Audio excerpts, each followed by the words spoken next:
வெற்றிலை வராகித் தாயின் வெற்றி வாக்கு இது. என் தங்கமே, ஏலக்காயை நீ தொட்டு விட்டாயல்லவா, உன் பிரார்த்தனை நிறைவேறியது. எல்லோரும் ஒரு சேர உன்னை கைவிட்டாலும், இல்லை என சொல்லி கை கழுவி விட்டாலும், என் கைகள் உன் கைப்பற்றும், கடைசி வரை உன்னை காப்பாற்றும். தன் குடும்பம் என்ற ஒரு 10 பேர், தன் நண்பனும் பகைவனும் என்ற ஒரு 10 பேர், தன் தொழிலில் ஒரு 10 பேர், தனது வீதியில் ஒரு 10 பேர், தனது ஜாதியில் ஒரு 60 பேர், இந்த 100 பேரின் நடுவில் தன்னை உயர்த்தி காட்டிக்கொள்வதும், பாசமாக, நட்பாக, அன்பாக, வீரனாக, நல்லவனாக காட்டிக்கொள்வதுமே மனித வாழ்வின் குறிக்கோள் என்று நீ நினைத்து கொண்டு இருக்கிறாய். எல்லாவற்றையும் அவர்களோடு ஒப்பிட்டு பார்த்து அதைவிட ஒரு படியாவது அதிகமாக இருக்க வேண்டும். அப்போதுதான் மதிப்பு என்று போலியான வாழ்க்கை வாழ கட்டாயப்படுத்துகிறது. அவன் அப்படி, இவன் இப்படி என்று பிறரை விமர்சனம் செய்ய சொல்கிறது. பொருளாதார ரீதியாக தன்னிறைவு அடைந்ததும் பிறரை ஏளனமாக, கேவலமாக நினைக்க சொல்கிறது. இந்த 100 பேரின் நடுவில் ஏற்படும் அவமானமும், கோபமும், கௌரவமும் மட்டுமே ஒருவனை பாதிக்கிறது. இதற்காக தன்னுடைய அத்தனை ஆசாபாசங்களையும் அடக்கி வைத்து மனித ஜடமாக வாழும் பலருக்கு இந்த பூமி பந்து 700 கோடி மக்களால் ஆனது என்பது தெரிவது கிடையாது. என்னுடைய தாத்தாவின் தாத்தா எப்படி இருந்தார் என்பது எனக்கு தெரியாது, எப்படி வாழ்ந்தார் என்பது எனக்கு தெரியாது, அவர் நல்லவரா கெட்டவரா என்று எனக்கு தெரியாது, அவர் பெயர் கூட எங்கள் தெருவில் பலருக்கும் தெரியாது, எங்கள் ஊரில் யாருக்கும் தெரியாது. இதே நிலை எனக்கும் ஒரு நாள் வரும். நான் இந்த பூமியில் வாழ்ந்ததற்கான அடையாளம் அத்தனையும் கால ஓட்டத்தில் மறையும். எதற்காக இந்த 100 பேரின் அங்கீகாரத்தை நான் கண்டு கொள்ள வேண்டும்? யார் இவர்கள்?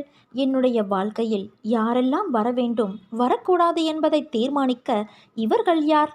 நான் இன்னும் 1000 ஆண்டுகளுக்கு வாழப்போவது இல்லை. அதிகபட்சம் இன்னும் சில ஆண்டுகள், அதுவும் வெகு தொலைவில் இல்லை. சர்வமும் ஒரு நாள் அழியும். மனித வாழ்க்கை அற்புதமானது, அழகானது. கலாச்சாரம், பண்பாடு, பாரம்பரியம், தத்தமது வாழ்க்கையை யாரும் போலியாக வீணடித்து விடாதே. வாழ்க்கை ஒரே ஒரு முறைதான்.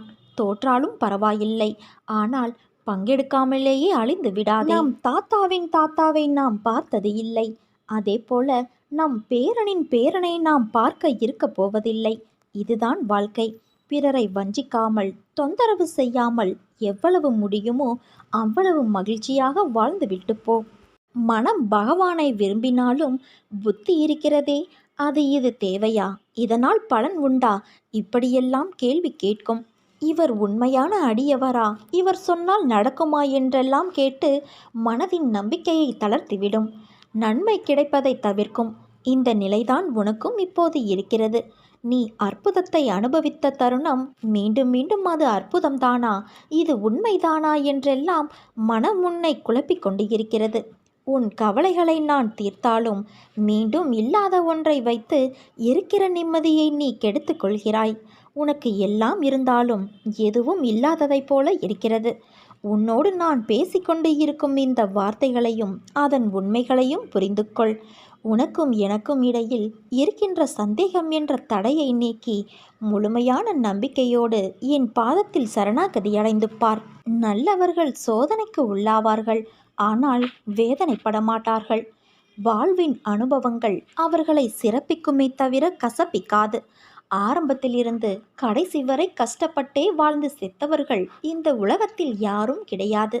அதே போல பிறந்த தேதியிலிருந்து இறுதி வரை சந்தோஷத்துடனே வாழ்ந்து மடிந்தவர்களும் கிடையாது. கஷ்டப்படுகிறவர்களுக்கு, துன்பம் அனுபவித்தவர்களுக்கு ஆண்டவன் ஒரு நாளும் உதவாமற் போக மாட்டார். எப்பொழுதுமே கஷ்டப்படட்டும் என்று யாரையும் ஆண்டவன் அப்படியே விட்டுவிடவும் மாட்டார். விதிக்கப்பட்ட தடைக்கற்கள் தரும் பாடங்களே போராட்டங்களிலும் மன வலிமை வரும். சோதனைகள் என்பது மனோதிடத்தை அதிகரிக்க உதவும். சில சமயங்களில் அவர் நம்மை கைவிட்டு விடுவாரோ என்று தோன்றுகிறது அல்லவா? ஏனென்றால் நாம் அவரை காண முடிவது இல்லை. சோதனை வேளைகளில் நாம் காண முடியாதவாறு அவர் நம்மோடே இருக்கின்றார். அவருடைய கண்கள் எப்போதும் நம்மை நோக்கி இருக்கிறது. கடவுளை நம்பு, அவர் நல்லவர்களை ஒருபோதும் கைவிட மாட்டார். என் லீலைகள் உன் வாழ்க்கையில் எந்த வகையிலும் ஊடுருவும். அதை இதுதான் என்று உன்னால் யோசிக்க முடியாததாய் ஆச்சரியமுடையதாய் அமைத்து உன் வாழ்க்கைக்கு நான் கொடுப்பேன். இப்போது தளர்ந்து நம்பிக்கையற்று திடமில்லாமல் எனக்கு என்ன செய்வீர்கள் என்று கேட்கும் அளவிற்கு உன் புத்தியும் மனமும் குழம்பி சஞ்சலமாய் உள்ளது. அது தெளிவு பெறும். சிறிது நாளில் தெளிவு பெறும். நீ கவலை கொள்ளாதே குழந்தையே. உன்னை விட்டு நான் எங்கும் செல்ல மாட்டேன். உறுதியோடு கேள். என் மீது நம்பிக்கை உனக்கு முழு அளவில் இருந்தால் நீ பொறுமை காக்க வேண்டும். என்னை ஏன் கைவிட்டீர்கள் என கேட்டு உன் அருகில் நான் இருக்கும்போதே நீ தூர விலகி செல்லாதே. நேற்று என்னிடம் வந்து நீ புலம்பினாயல்லவா, என்ன செய்வதென்று தெரியவில்லை, நினைப்பதற்கு மாறாக அனைத்தும் நடக்கிறது என்று. கவலைப்படாதே, உன் இல்லத்தில் மகிழ்ச்சி பெருகும். இப்போது உன் குலதெய்வத்தின் ஆசையும் உன் இல்லத்தில் பெருகப் போகிறது. உன் குடும்பத்தோடு ஒற்றுமையாக ஒரு முறை குலதெய்வத்தை காண வேண்டும் என்று நினைக்கின்றாய். அதற்கான வாய்ப்பு வரும். நீ நீண்ட நாட்களாக என்னுடைய ஒரு ஆலயத்திற்கு வர வேண்டும் என்று ஆவலாக காத்திருக்கிறாய். அதற்கான வாய்ப்பும் கிடைக்கும்.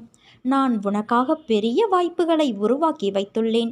நீ கிடைத்த வாய்ப்புகளை நிச்சயமாக பயன்படுத்தி வாழ்க்கையை வெல்லப் போகிறாய் குழந்தையே. அதற்கான சூழல்கள்தான் தற்போது அமைகின்றன. நீ தோற்றுவிடவில்லை. உன்னை ஏதோ ஒரு உருவில் ஒவ்வொரு முறையும் நான் காப்பாற்றி வருகிறேன். உனக்கான சோதனை காலம் முடிந்து விட்டது. உன் மீது முதலில் நீ திடமாக நம்பிக்கை கொள். எளிமையாக வாழ்வதில் விருப்பம் கொள். கௌரவத்திற்காக ஆடம்பரம், வீண் செலவுகளில் ஈடுபடக்கூடாது. வழிபாட்டுக்கு ஆடம்பரம் தேவையில்லை. பணிவும் அன்பும் நிறைந்த ஒன்றே போதுமானது. வாழ்வில் நடப்பதை மனப்பூர்வமாக ஏற்றுக்கொண்டு நம்பிக்கையோடு செயல்படு. உலக விஷயங்களில் விருப்பம் இருக்கும் வரை உனக்கு பிறவிச் சங்கிலி தொடர்ந்து கொண்டே இருக்கும். சுகமும் துக்கமும் வெளியுலகில் இருப்பதாக எண்ணுகிறாயா? அது உன் மனதில் இருக்கிறது. அறுசுவை உணவாக இருந்தாலும் பழைய கூழாக இருந்தாலும் இரண்டுமே பசியைத்தான் போக்கும். இன்பமாக தெரியும் ஒன்றே ஒரு நாள் துன்பமாக மாறலாம். துன்பத்திற்கும் இதே தன்மை பொருந்தும். இதை நீ உணர்ந்தால் வெற்றி நிச்சயம். கடவுளை காண அனைவரும் விருப்பப்படலாம். ஆனால் தகுதி உள்ளவருக்கே வாய்ப்பு கிடைக்கிறது. கடவுளை தியானிப்பதால் எண்ணம், சொல், செயல் மூன்றும் தூய்மை பெறும். சுயநலத்தோடு வாழ்வது பாவம். தனக்கும் பிறருக்கும் பயனுள்ளவராக வாழ வேண்டும். பிறருடைய துன்பத்தில் இன்பம் காண்பது மிகவும் பாவம். பிறர் துன்பம் போக்க உதவுவது பெரும் புண்ணியம். இனிய சொற்களால் மற்றவர்களை மகிழ்விக்க அறியாதவர்கள் மௌனமாக இருப்பதே சிறந்தது. சொல்லாலும் செயலாலும் பிறருக்கு நன்மையை மட்டுமே நீ செய்ய வேண்டும். இவைகளை பின்பற்று. நீ எடுக்கும் எல்லா முயற்சிகளிலும் உனக்கு வெற்றி நிச்சயம். என் வார்த்தைகள் மீது நம்பிக்கை வைத்து செயல்படு என் குழந்தையே. உனக்கு என்றும் என்றென்றும் நல்லதே நடக்கும். நீ என் பரிபூரண அருளும் அன்பும் பெற்ற என் செல்ல பிள்ளை. என் பக்தர்களான நீங்கள் அழைத்தால் நான் ஓடோடி தவறாமல் வருவேன். ஆனால் நான் எந்த ஒரு உருவிலும் வருவேன். இதை அறிந்து கொண்டால் மட்டுமே என் வருகையை உன்னால் உணர முடியும். எவன் என்னை அன்போடு கூப்பிடுகிறானோ அவனிடம் ஓடி சென்று நானே வெளிப்படையாக கலந்து கொள்கிறேன். உன் வாழ்க்கையும் உன் நிலையும் கற்கண்டை போல சுவை உள்ளதாக இருக்கும் என் குழந்தையே.